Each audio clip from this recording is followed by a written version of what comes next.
Okay, good morning mga kalaro. Narito na naman tayo para maglaro sa kusina. Ang ating menu ngayon ay chicken adobo sa saba. Ito ang ating iluluto. Ito, pinaghalo ko chicken legs at saka chicken breast. Ito, pinagsama-sama ko. At ito naman ilalahok natin, saba at garlic at onions, vinegar at soy sauce, black pepper.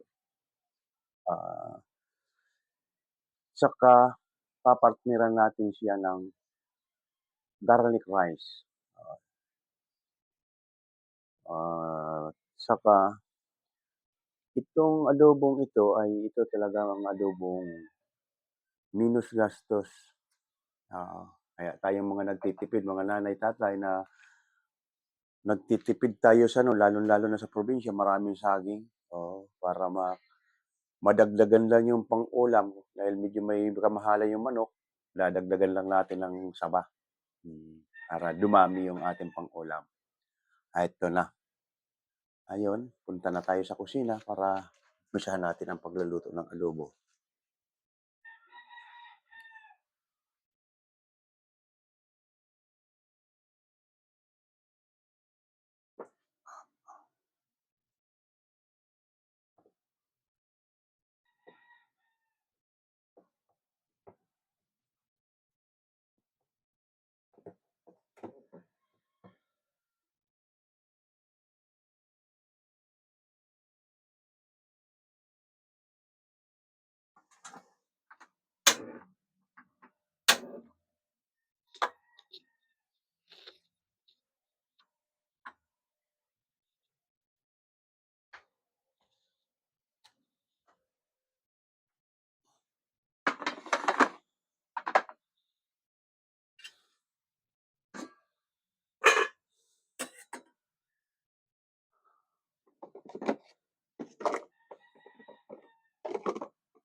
Mainit na yung ating mga kawali.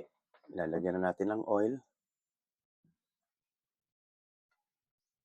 Ayan, cooking oil natin.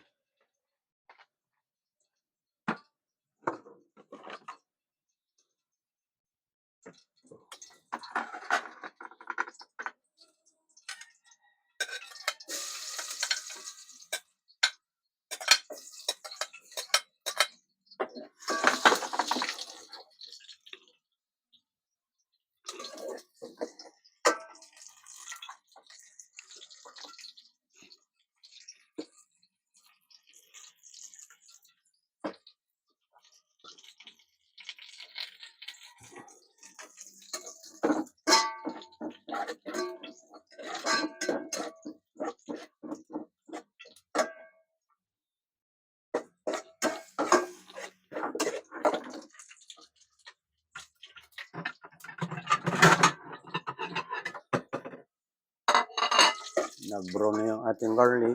Okay. Tanggalin natin yung iba at ilalagay natin sa fried rice.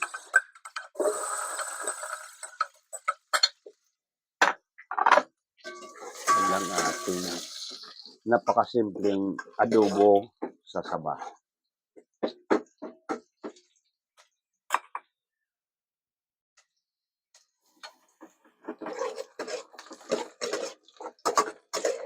Okay. Brown na natin yung onions. Lalagyan natin ng silver swan vinegar. Isa, dalawa, tatlong spoon lang. Halos 1.5 kilos lang itong ating chicken. At lagyan natin ng silver swan soy sauce. Huwag masyadong marami ang soy sauce para hindi masyadong maitim ang kulay. 1 spoon lang. Okay na. Pangit naman adobo masyadong maitim. At lagyan natin ng black pepper.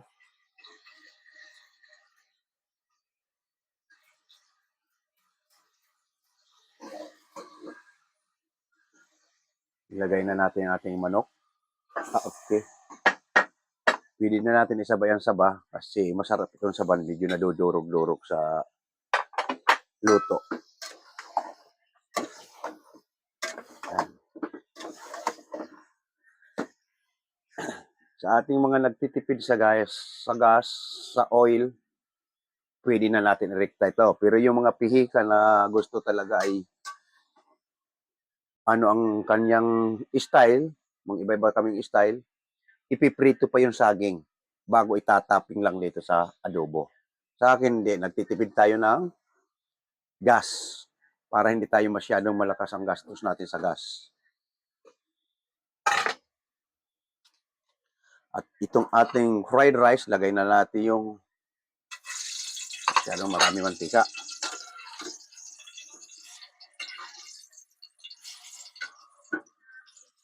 Lagyan natin na ng bawang.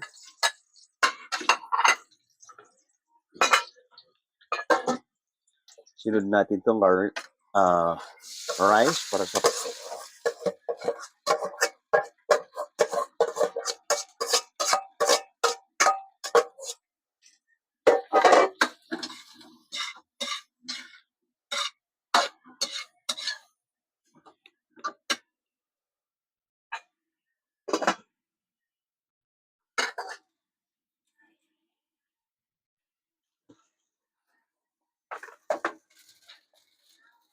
kaunting asin lang kasi adobo pa partner natin. Adobo medyo may alat-alat na yan. Ayan.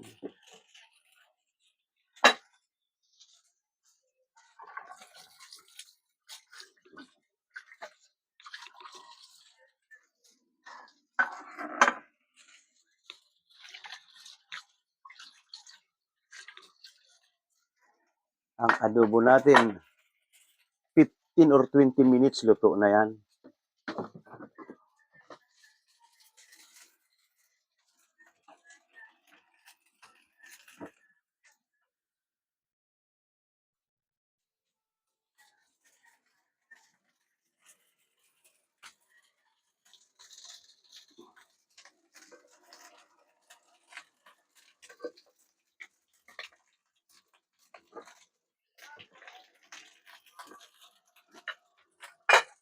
Hahaluin natin yung ating adobo para pantay ang luto.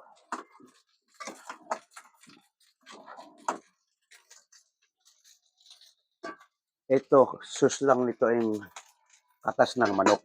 Hindi pwedeng may sabaw-sabaw yan. Adobon tuyo ito.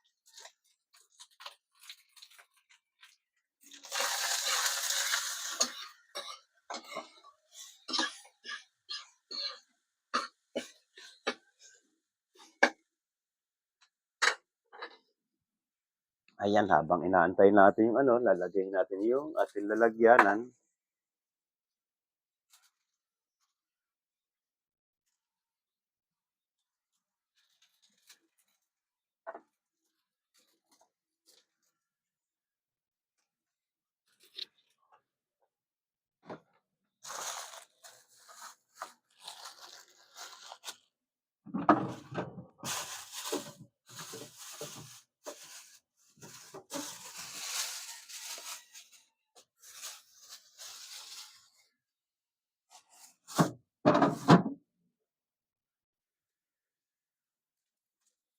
Habang pinapalambot natin ang ating chicken, ito, nag-prepare tayo ng dapat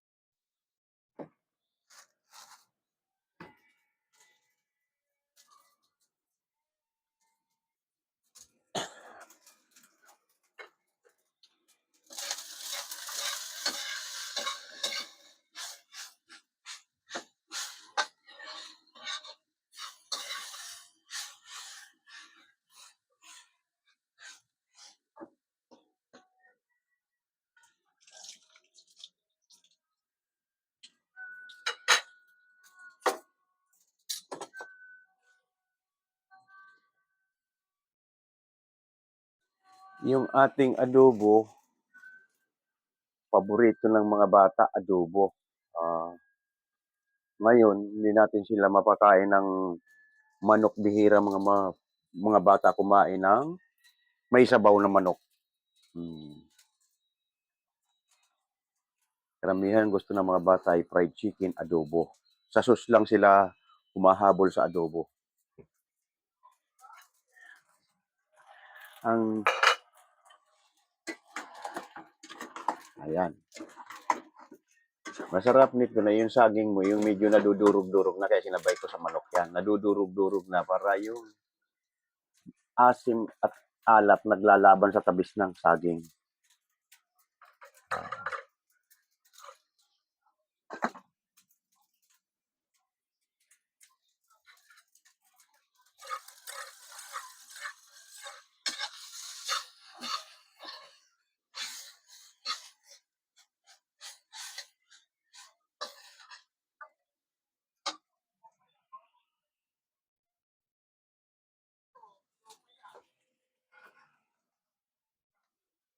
Ayan, ikitutudo natin ang apoy para matuyo kagad yung tubig niya sa katawan, para ang lalabas yung mantika ng manok at soy sauce, nagmamantika-mantika habang nadudurog naman yung saba.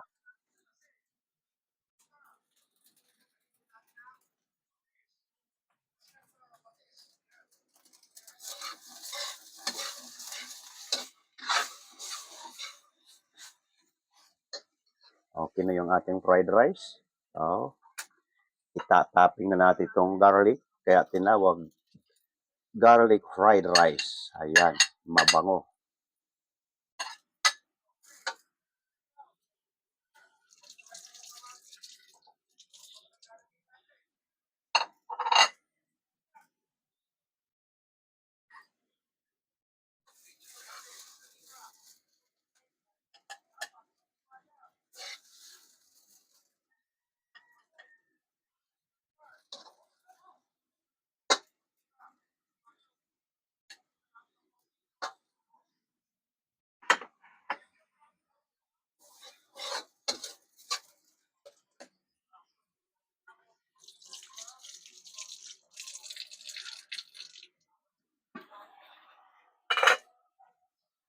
Okay, nagmamantika-mantika na yung ating adobo.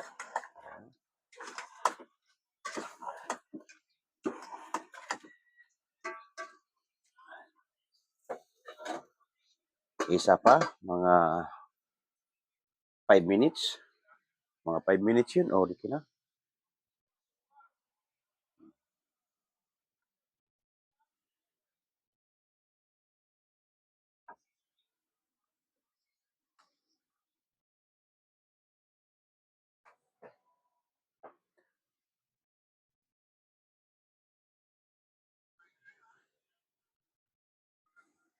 Ngayon sa ating mga manunood, yung ating mga kalaro, video Gita kami ng mga bata ngayon ng Sabado at Linggo kasi yung daming manlalaro. Kaya ngayon, Monday, palagay ko nandiyan yung mga bata. Kasi pag Sabado at Linggo, marami matatanda. Marami mga dumadayo. Kaya hindi ako nakakapagpalaro sa mga bata. Pero ngayon, Lunes, mga simpleng araw, nandiyan mga bata. Wala na, may matatanda kasi may trabaho. Ito na. Nagmamantika na yung ating adobo. Yan. Yan na. Lalagyan na natin ng additional seasoning. Itong ating magic magic sarap. Ayan. Dagdagan pa natin ng kaunting black pepper.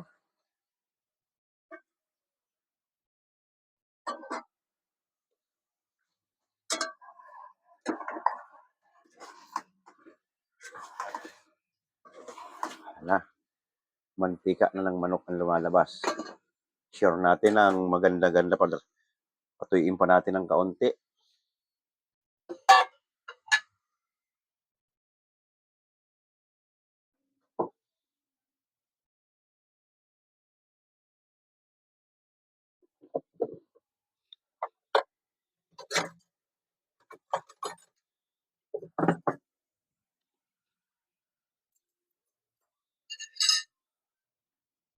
Ito na, naninikit na. Okay, naninikit na yung ating adobo. Ayan. Oh. Ito, kikita nyo, dry na. At saka yung saging, sakto na.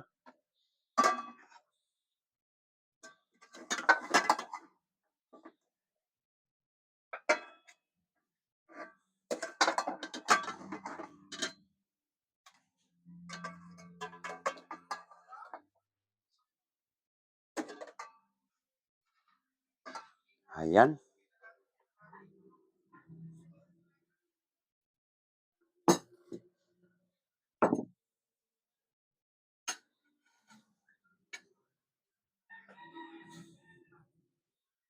Okay, punta na tayo sa dining again. Oo.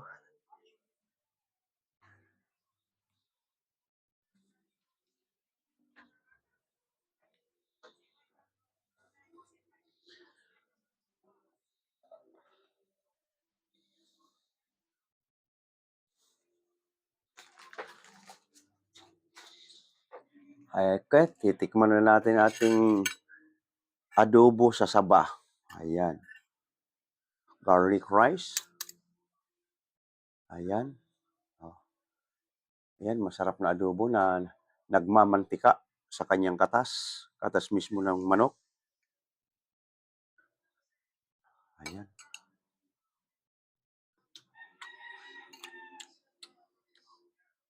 Ayos na ayos ang lasa. Yung ating saba, ayan, oh. Medyo nadudurog-durog na. Yan ang masarap nito. Nadudurog na siya sa hindi talagang sadyang ino-overcook ito kasi pag matigas hindi maganda. Sasabay mo sa pagsubo sa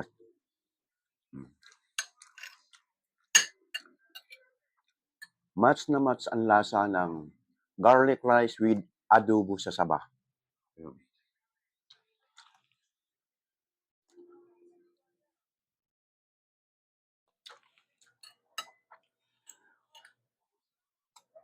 Okay. Mga kalaro, nakaraos na naman tayo ng isang araw.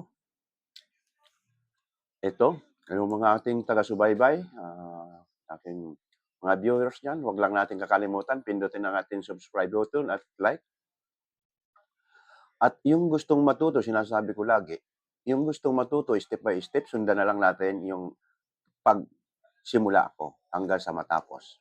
Okay, maraming salamat ulit sa aking mga viewers. Bukas ulit.